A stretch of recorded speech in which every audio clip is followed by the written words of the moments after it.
And there's this, I think it's a concept that for me is hard to let go of, although in the light of the non-dual perspective I have to, seems, which is the notion or concept of a soul.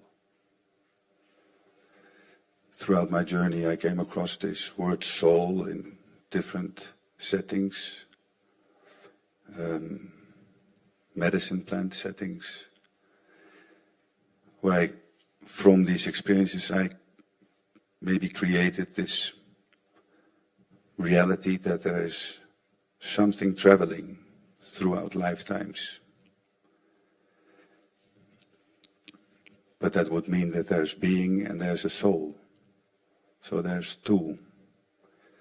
And I have to let go of it, it feels like, but I'm not completely ready because it's been such a long part of my journey. So maybe you can share some light on it. Yes, yeah.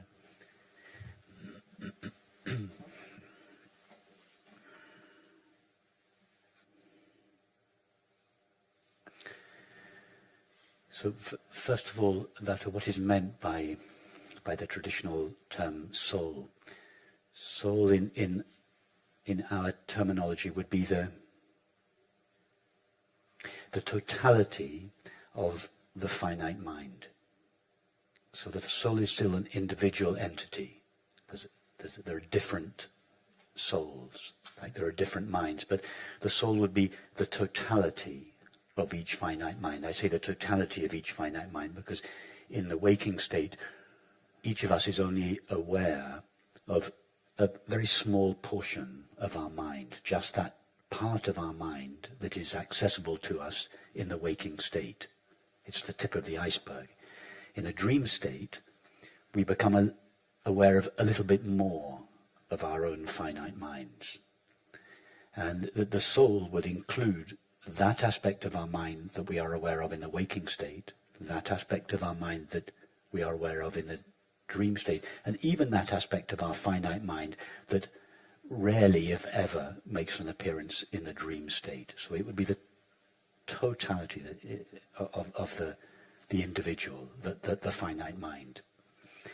And traditional religious and spiritual paths are conceived and formulated in terms of a journey that soul makes back to God, or whatever word the tradition uses for reality or the absolute. And this is the progressive path, that there is,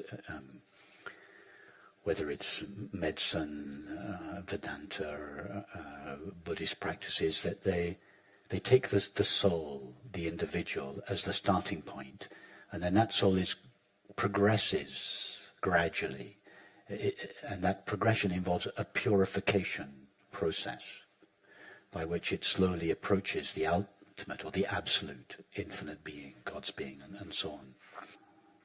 So here, as you've rightly understood, we don't take that point of view.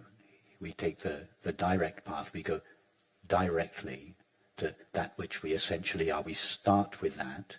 We don't end with it. So we start with infinite being or awareness, although we haven't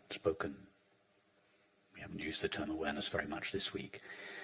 And so the idea of the progression of a soul or the progression of an individual doesn't really come into this approach, which isn't to say that as a result of this understanding, our finite minds, our minds and our bodies are gradually aligned with this understanding. So there is a change for the soul, the mind, or the body in this approach, but that change happens as a result of this understanding. It is not a prerequisite for this understanding. That's the difference. So I'm not, and this is important, I'm not suggesting that after the recognition of our true nature, there isn't a valid process that we go through whereby we align the way we think and act and behave and relate there is a kind of purification of the mind and the body, but it takes place after this recognition, not before.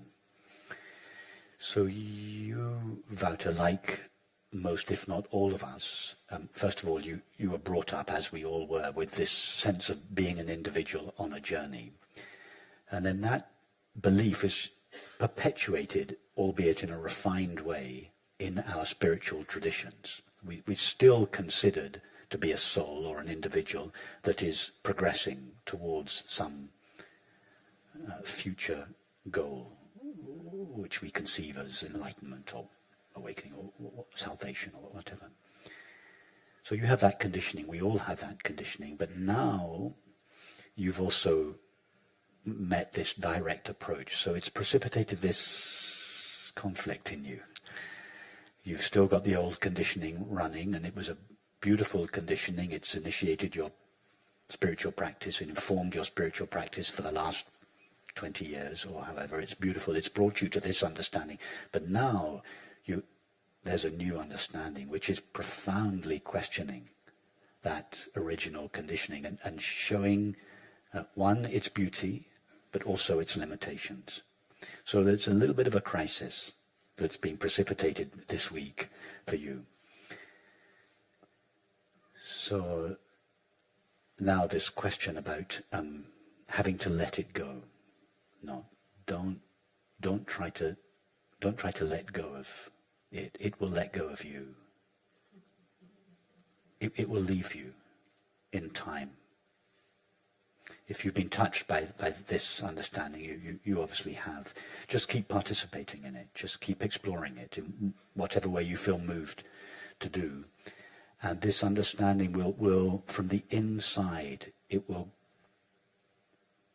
gradually take over the way you think and feel on the inside and the way you act and relate on the outside. And you'll find that old ideas, such as the progression of a soul towards a goal, these ideas will just leave you without your doing it, just as an inevitable consequence of your understanding, not as a result of your having let go of this old conditioning. So it is beautiful that you've formulated the question, because it's very clear in your mind. It's not a vague feeling of conflict in yourself. It's a very clearly seen question. That's beautiful. That will hasten the process. But it's not necessary to do any more than that. Just keep exploring this understanding, and the way you think and feel and will gradually be upgraded, realigned with this understanding.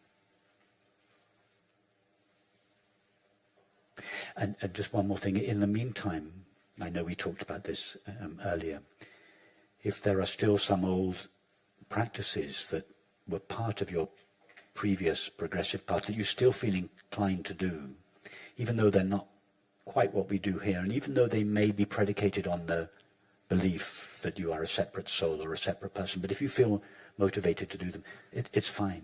Don't feel, I shouldn't do that.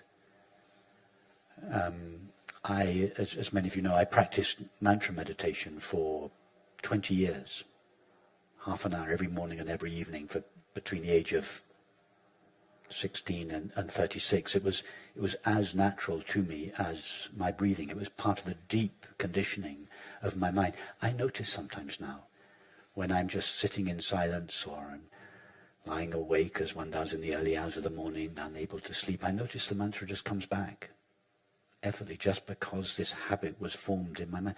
I don't say to myself, oh, that's the progressive path, don't repeat it. No, it's beautiful. I just let it repeat itself in me. And it just carries, and it just slowly peters out. So don't fight with your old practice. If you feel motivated to do a particular practice one day, that's beautiful. Do it.